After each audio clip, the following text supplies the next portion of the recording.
अस्सलाम वालेकुम। मिली वॉइस का डेली बुलेटिन आलमी शब रोज़ में आपका इस्तकबाल है। मैं अब्दुल वहाब। आलम इस्लाम से जो खबरें आज हम देखेंगे उसमें शामिल चंद खबरों की सुर्खियाँ कुछ इस तरह है। इंडोनेशिया की मदद से साउथ कोरिया ने तैयार किया फाइटर जेट। अमेरिका और रूस के हथियारों की इजारादारी तोड़ने में मिलेगी कामयाबी। ईरान ने अपने बहरी जहाज़ की तबाही का बदला लिया। अरब अमारात के साहिल पर इसराइली जहाज़ को बनाया निशाना। ताजिकिस्तान में बढ़ रही इस्लामी शियार से अवामी दिलचस्पी। सोवियत यूनियन की जालिम हुकूमत में थी पाबंदी आयद। तुर्की ने गूगल पर कानून की खिलाफ वर्जी पर $36 मिलियन का जुर्माना आयद किया। और अफगानिस्तान की वो बाहिम्मत खातून जिसने इल्म की शमा एक लाइब्रेरी से की रोशन।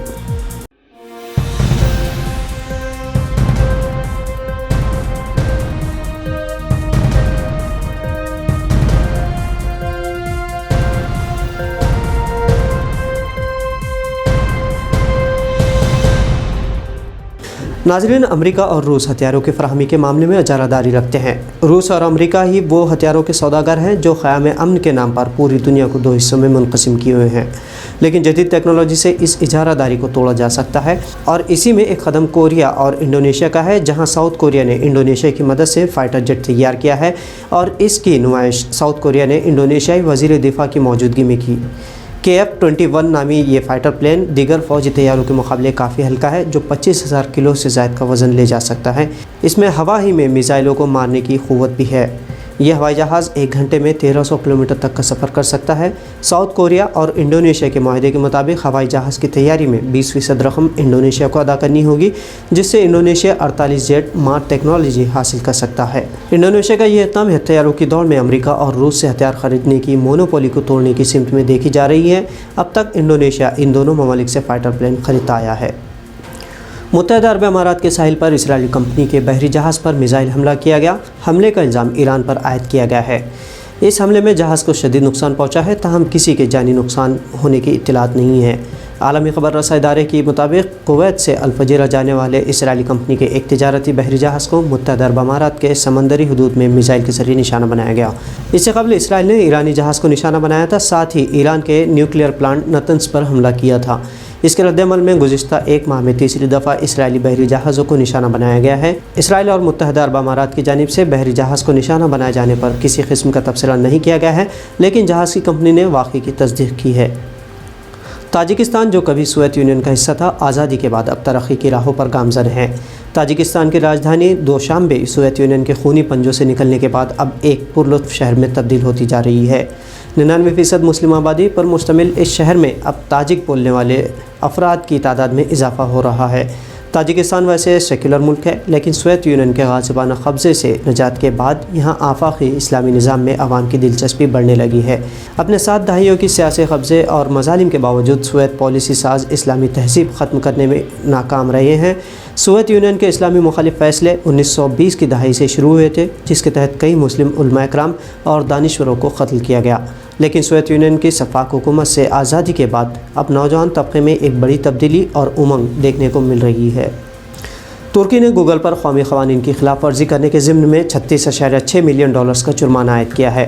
तुर्की के महकमे ने कहा कि मारूफ सर्च इंजन ने मुल्क में गूगल किए जाने वाले जवाबात में अपने मसाबिक़ती इदारों के मवाद और सर्विसेज के बारे में सही नताइज ज़ाहिर नहीं किए।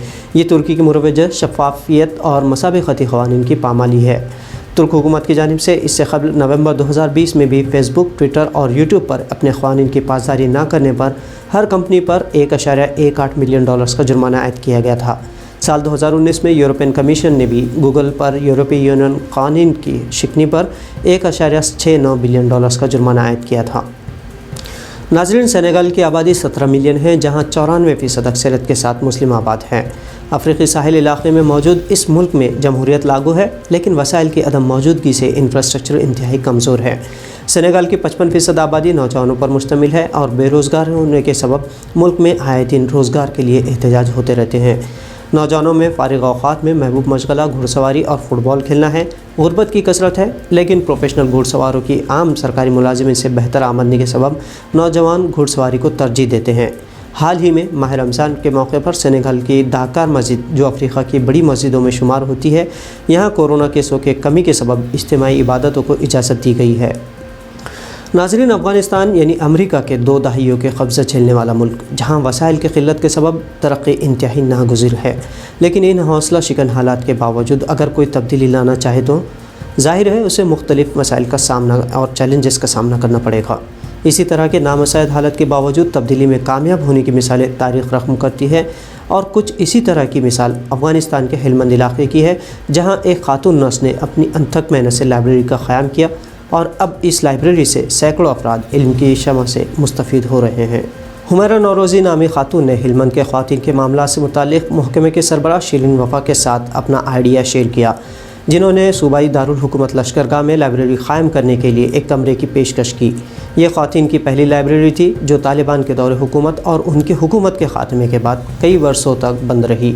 इस लाइब्रेरी ने ख़वातीन के एक मुख्तसर तादाद को अपनी जानिब मुतवज्जह किया। लाइब्रेरी किराए की एक छोटी सी दुकान में बनाई गई, जिसका किराया हुमैरा नौरोज़ी अपनी तनख्वाह से अदा करती। हुमैरा की इस लाइब्रेरी में 850 किताबें हैं जो पुश्तो और दरी ज़बान में मौजूद है। उन्होंने जापानी डॉक्टर टेत्सो नाकामोरा को खराज अक़ीदत पेश करने के लिए लाइब्रेरी उनके नाम से मंसूब की है। डॉक्टर नाकामोरा ने अफ़गानिस्तान में 40 साल गुजारे और अफ़गानों के लिए इमदादी प्रोजेक्ट्स पर काम किया। साल 2019 में मुसल्लह अफराद ने उन्हें कत्ल कर दिया था। इस हवाले से वो कहती हैं कि डॉक्टर नाकामोरा एक मशहूर शख्सियत थे जिन्होंने अपनी तमाम ज़िंदगी अफ़गानों की खिदमत में गुजारी। उन्हें खराज अक़ीदत पेश करने के लिए कम से कम इतना कर सकती थी कि लाइब्रेरी के उनके नाम पर रखूँ। इस लाइब्रेरी में मर्द सुबह के वक्त आते हैं, जबकि ख़वातीन के लिए दोपहर का वक्त मखसूस है। लाइब्रेरी के क़याम के लिए हुमैरा नौरोज़ी को न सिर्फ मुखालिफत का सामना करना पड़ा, बल्कि कई सिक्योरिटी चैलेंजेस का भी सामना रहा। ताहम उनका कहना है कि वह हौसला नहीं हारेगी। तो नाज़रीन, ये थी आलम इस्लाम से अहम खबरें। दीगर खबरें, तस्सीर और तस्वीर के लिए मिली वॉइस को फेसबुक, यूट्यूब समेत दीगर सोशल मीडिया प्लेटफॉर्म्स पर सब्सक्राइब और फॉलो करना ना भूलें। अब्दुल वहाब को इजाज़त दीजिए। अल्लाह हाफ़िज़।